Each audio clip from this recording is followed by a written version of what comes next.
Hi friends, so this video is going to be a little bit different because normally in these videos I'm like, put on your thinking caps, chaps, and this old gal's gonna do you some learning. You know how I'm always saying that, but this video is going to be a little bit different because I am going to be talking about feelings, which is a thing that normally we talk about in the podcast. Because normally in the podcast I'm like, this is the podcast where I say I'm talking about wedding photography, but really I'm talking about my feelings, and today is a very good mix of the two, which is something that I typically don't do in video form. So hi, I'm being vulnerable, but only because I have to be, because we are all so burned out and I am feeling that. I had a writing class this morning and somebody was talking about writer's block or just not knowing how to solve a problem, and the teacher had this amazing quote, write yourself out of trouble. And I thought it was so great. And the idea is just, if you have a place where you're stuck, you just push forward, keep going, let all of your bad ideas flow, just like get them out of your body, like take bad pictures, make bad art. And I know our time is more limited on a wedding day. I thought this concept, that quote, was so great. After class, I immediately checked my email and I'd gotten this lovely email from someone who was saying, it's October, I am feeling stressed out, I'm not feeling creative. Is there any way that we could set up a mentorship, because I think I need to work through some of these problems? And I'm like, relatable. I know that I'm feeling it. If she's feeling it, I'm sure a lot of us are feeling it. So I thought that's what we would talk about today. How to be creative when you're just kind of burned out. It really is going to be kind of shortcuts. One thing that makes me really special and unique is the fact that I have an anxiety disorder, which means that I get stressed out and I can't be creative. I can be creative when I'm not stressed out, but there's actually some really interesting research that was done on subjects with like PTSD, for example, where if they're doing a Rorschach test and they get to a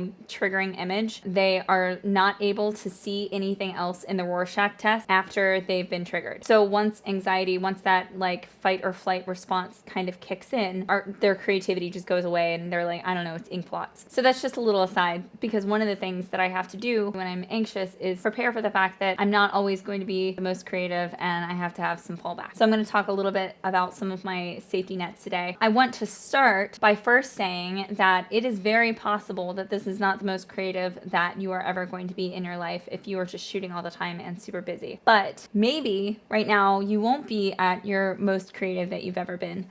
Maybe the fact that we went from being worried about the industry as a whole and not having jobs to frantically working, being overworked, and having, I feel like it's safe to say clients are a little bit shorter this year. Everybody's just a little bit more stressed out. Anxiety is just higher for a lot of people this year. It's possible that our best right now might just be being the person that shows up and takes photos and gets the correct exposure. Maybe right now that's enough. Maybe that has to be enough because we are the ones showing up and doing it. I think one thing that's nice is, even if I show up and I'm not at my best, if I'm not doing the best work that I've ever done, I'm still showing up and I'm still taking pictures at all the right moments. I'm present and I'm there for it, and I think that matters a lot. But also, you might be doing a better job than you think if you were just shooting all the time. There was also this really interesting study. It was a photography teacher that gave the class 2 assignments.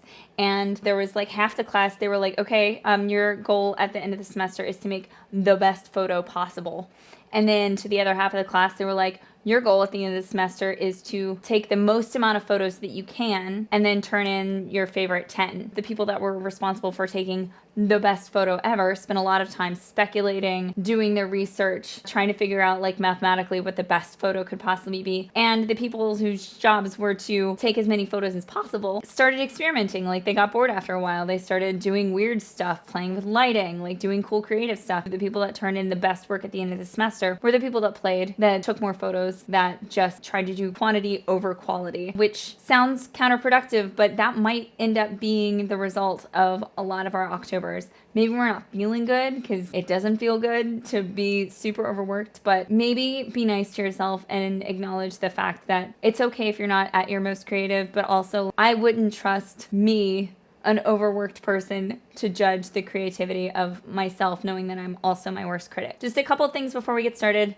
Be nice to yourself. Maybe you won't be your most creative. Maybe that's the best that you can do right now. And maybe you are being a little bit harder on yourself than you think. But I also want to acknowledge that it is really hard for you to be creative when you're stressed out. And that's why I'm going to give you kind of a cheat sheet. Something that I've learned in illustration is to always use references. You always want to use references. One thing that I like about Jeff Newsom and Sam Hurd, two people that are arguably some of the most creative photographers in the industry, is that they aren't trying to reinvent the wheel every time they go to a photo shoot. Jeff Newsom says that he tries things over and over and over again, and he just shows the ones that work. If you follow Sam's work, he'll show you like 10 examples where he did the exact same technique with similar poses over and over. It's a thing that he likes to do, and it's a thing that we can do too. We don't have to come into every shoot wanting to reinvent the wheel, wanting to do something like new, flashy, and creative each time. And you don't have to think of those things on the spot, and you can use references. So if you have a cool idea that pops into your head that you want to use it, write it down, take a photo of it, and try to make that idea accessible for you later. And another thing that I wanted to share is that my sessions are not the most creative, but I do have a ton of variety in the stuff that I'm doing, but it's by design. My goal is always to get 2 or 3 poses in a specific location, and then I'll do something else. Or I will take a picture of the pose, but then I'll back up 20 feet, or I'll move forward and I'll take that picture. I want each image to be different. I don't want my clients to be standing in the same place and doing the same thing in every photo. That might be helpful for you to do too. Give yourself little assignments like that. Put your clients in a position, put them in a pose, do 2 or 3 different poses, and then move them somewhere else, or move your body somewhere else. Back up 20 feet, or you go in really close up, like move forward 8 feet and then take those photos and then you move. Maybe at one wedding, your entire goal is to try to shoot your clients in motion as often as possible. Maybe that means they're moving. Maybe that means that they're interacting with each other in a way where they're swinging their arms. Maybe she's playing with her dress. But your word of the day can just be movement, and you can try to incorporate that in a way that does something different than what you would normally do. Images are going to feel more organic and more creative as a result. Maybe one day when you're shooting, all you do is focus on framing. Your entire goal for the shoot is just going to be put them in interesting locations, back them up to cool backgrounds, and just worry about what the framing looks like on that day. Maybe one day the light is really harsh and your entire focus for that day or for that shoot is just to get your clients in really interesting lighting and try to utilize that lighting in as many different creative, cool ways as possible. Maybe you backlight them and then you frontlight them and then you try to spotlight them, or you try to make it look like it's overcast even though it's a sunny day. There are different ways that you can play with lighting, and maybe by hyper focusing in on this little thing, you get a huge variety of pictures as a result. I think it's really easy for me to feel like I need to shoot every session or every wedding as if I need to fill up my Instagram feed. So instead of focusing on creativity, like the classmates that were supposed to create the most perfect photo at the end of the semester, instead try focusing on variety, getting in as many different things as possible into a shoot. And while we, in our sweet artistic brains, are fully focused on like, how can we make this as creative and interesting as possible, our clients are just standing there like, what do we do? Make this look normal. And so the thing that I like to do is have some really basic standard poses that I go to over and over and over again. And I have an entire video where I'm just talking about posing. And I actually start out the video by saying, I have anxiety. I have to prepare for shoots. I don't know what you should do with your bodies either. So the things that I have people do, I just have people do them over and over and over again. And I'm gonna show you that right now. So one thing that I'll have clients do over and over and over is kiss them on the forehead. I have so many examples of this because it is a thing that I will do over and over and over in every single shoot, multiple times over a session. I just try not to do it too many times in the same place. I'm just trying to vary up the backgrounds, and then I'm doing the same poses over and over. Another thing that I like to do to create really organic movements, have people walk. I have them walk at me, I have them walk away from me, and then sometimes when they're walking away from me, I say, hey, look at me. And they turn around and look at me, and that's the picture that I take, and I'll do that over and over again. A big one that you'll see over and over and over in my work is touch foreheads. I'll do that up close. I'll do that very far away. I'll do it medium length away from them. I don't know what you call that, but I'll have them touch heads wherever they are, or sometimes instead of touch noses and foreheads, I'll just say like touch heads wherever you can.